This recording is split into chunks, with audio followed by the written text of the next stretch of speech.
คณะสำรวจถ้ำอนุรักษ์แขวงอัตตปืออยู่ในเขตผู้แดงเส้นทางโฮจิมินห์เมืองซานไซยังมีแนวโน้มว่าภารกิจนี้จะถูกสืบต่ออีกเพื่อสำรวจเส้นทางภายในถ้ำเก็บข้อมูลทางธนีวิทยาและจุดสำคัญต่างๆซึ่งอนาคตทางภาครัฐจะเร่งใส่พัฒนาถ้ำแห่งนี้ให้เป็นแหล่งท่องเที่ยวฉะนั้นมีความจำเป็นต้องวางแผนอย่างรอบคอบเพื่อหาประกันความปลอดภัยต่อการอนุรักษ์ธรรมศาสตร์และแนวทางสำคัญอื่นๆที่ควรพิจารณาในขั้นต่อไป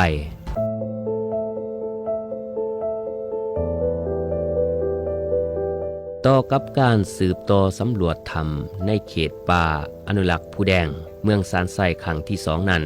แม้นมีจุดประสงค์เพื่อสานต่อการสำรวจในครั้งทำอิฐ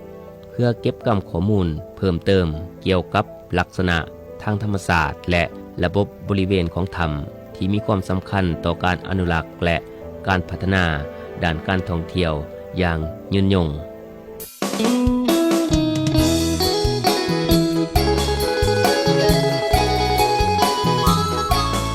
ซึ่งภารกิจของการเดินสำรวจได้มีขึ้นในเมื่อวันที่3 พฤษภาคม 2565และได้ให้การนำพาแก่คณะสำรวจครั้งนั้นโดยมีท่านเจ้าแขวงอัตตปือมีคณะผู้เข้าร่วมเกี่ยวข้องจากแขวงเมืองผู้นำทางนักถ่ายรูปและเจ้าหน้าที่รับผิดชอบด้านความปลอดภัยจำนวนหนึ่งในการสืบต่อเดินสำรวจคณะดังกล่าวในจุดที่1มีระยะทาง 2,000 กว่าเมตรมีชื่อว่าถ้ำติปโปรเดินสำรวจด้วยการย่างเดินตามเส้นทางโฮจิมินห์และทางเว้นตามเนินสันภูสูงซึ่งมีความมุ่งมั่นและความภาคเพียรของคณะสำรวจในการเข้าถึงพื้นที่เพื่อกวดก้าและเก็บข้อมูลทางธรรมศาสตร์ในครบถ้วนเห็นได้สภาพแวดล้อมที่เป็นภูสูงและเส้นทางที่ครบเข้มสะท้อนให้เห็นว่าพื้นที่นี้ยังคงความอุดมสมบูรณ์และมีความเหมาะสมในการอนุรักษ์และพัฒนาแหล่งท่องเที่ยว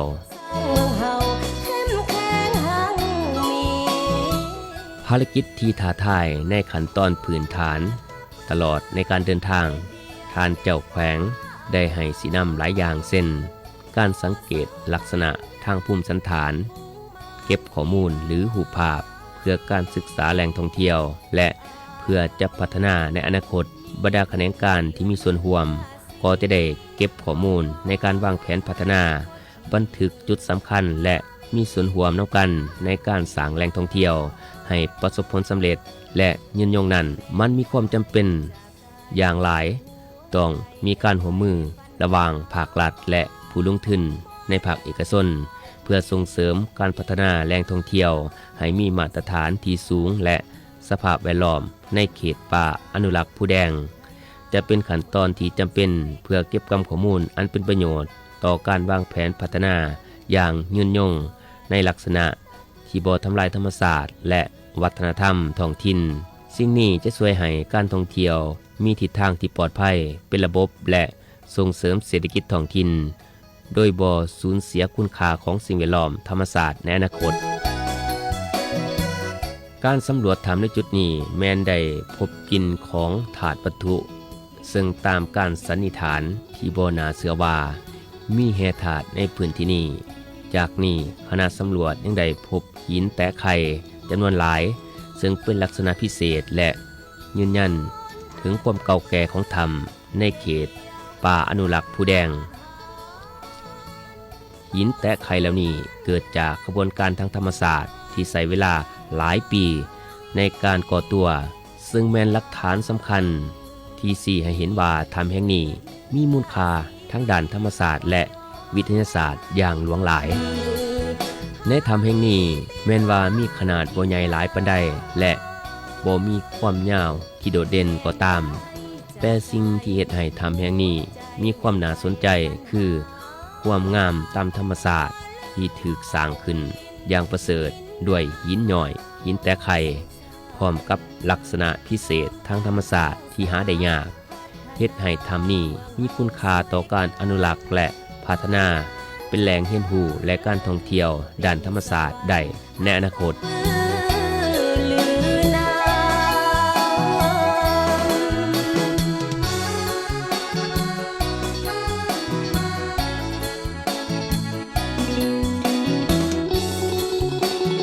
โอ้ป้าได้โอ้ป้าเมื่อเลยครับโบกาเนาะโบกาเราก็โบกาเขาไม่ให้ไฟหรอกมันในการสืบต่อเดินสำรวจถ้ำในจุดที่ 2มีระยะทางเพียงและทางเนินภู 1,100 กว่าเมตรมีชื่อว่าถ้ำห้วยโปผู้แดงต่อกับการดำเนินภารกิจลงสำรวจแม่นบ่สำเร็จตามเป้าหมายเหตุผลที่บ่สำเร็จย้อนจากจุดที่พบในมือก่อนไปหาอีกจุดอื่นมีสายนำผาหินสูงแต่การสำรวจยังสามารถพบ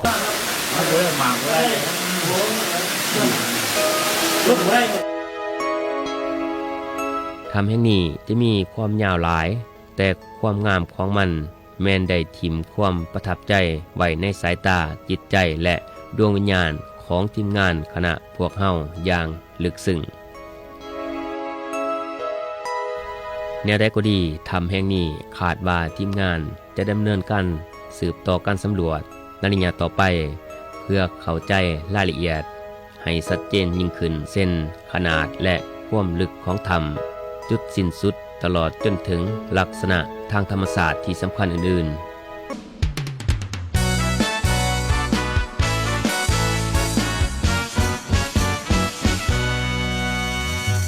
ในขอบเขตบริเวณถ้ำที่ถูกสำรวจสามารถพบได้ว่าแม้นพื้นที่ที่มีศักยภาพในการพัฒนาเป็นแหล่งท่องเที่ยวสัญยอดได้ในอนาคตแต่ขณะนี้บริเวณดังกล่าวได้มีนักลงทุนสัมปทานที่ให้การสนับสนุนแต่บางอย่างยังบ่ทันใดเป็นหูประทำเถื่อเช่น